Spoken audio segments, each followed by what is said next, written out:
Patih Gajah Mada dan hubungan mistisnya dengan Bali. Aku tidak akan menikmati Amuktipalapa sebelum Nusantara bersatu. Itulah sumpah legendaris yang menggema dari seorang tokoh besar Majapahit, Patih Gajah Mada. Ia bukan hanya seorang panglima perang, tapi juga simbol kekuatan, persatuan, dan tekad tak tergoyahkan. Namun, di balik keberaniannya menaklukkan kerajaan-kerajaan di Nusantara, tersimpan satu kisah penuh misteri tentang hubungannya dengan Bali, pulau dewata yang konon dihuni para leluhur sakti dan makhluk gaib penjaga alam. Majapahit dan misi menyatukan Nusantara. Pada abad ke-14, kerajaan Majapahit berada di puncak kejayaannya. Di bawah kepemimpinan Raja Hayam Wuruk dan Patih Gajah Mada, Majapahit melancarkan ekspedisi ke seluruh pelosok Nusantara, dari Sumatera hingga Papua.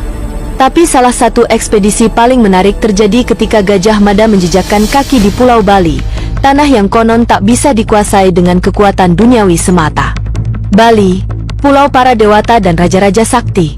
Bali saat itu dikuasai oleh Raja Sri Astasuraratna Bumi Banten, penguasa dari dinasti Warmadewa. Meski secara politik Bali dianggap lebih kecil dari Majapahit, kekuatan spiritualnya sangat disegani.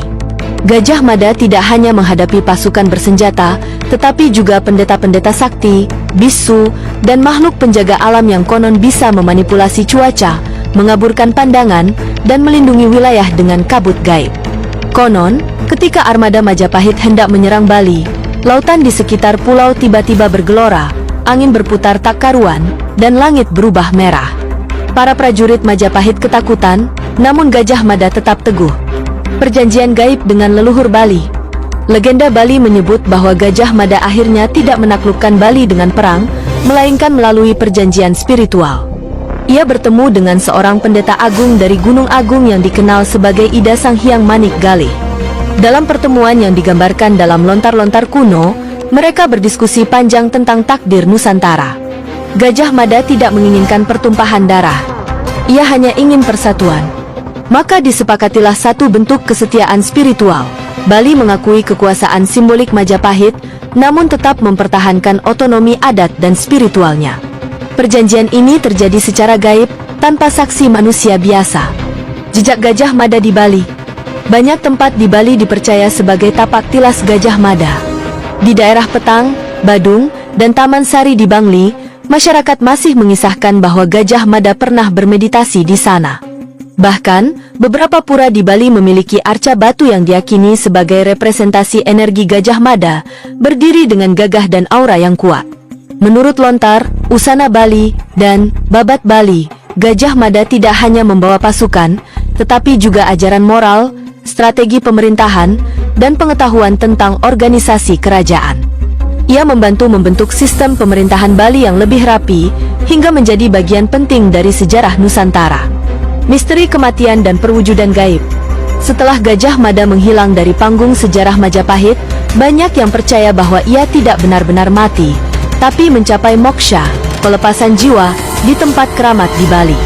Beberapa spiritualis Bali menyebut Gajah Mada sebagai salah satu sakti leluhur yang masih menjaga tatanan Bali hingga kini.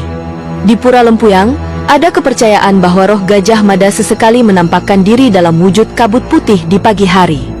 Ada pula kisah dari para penjaga pura yang mengaku melihat sosok tinggi besar berbaju merah tua berdiri di bawah pohon beringin tua saat upacara besar berlangsung.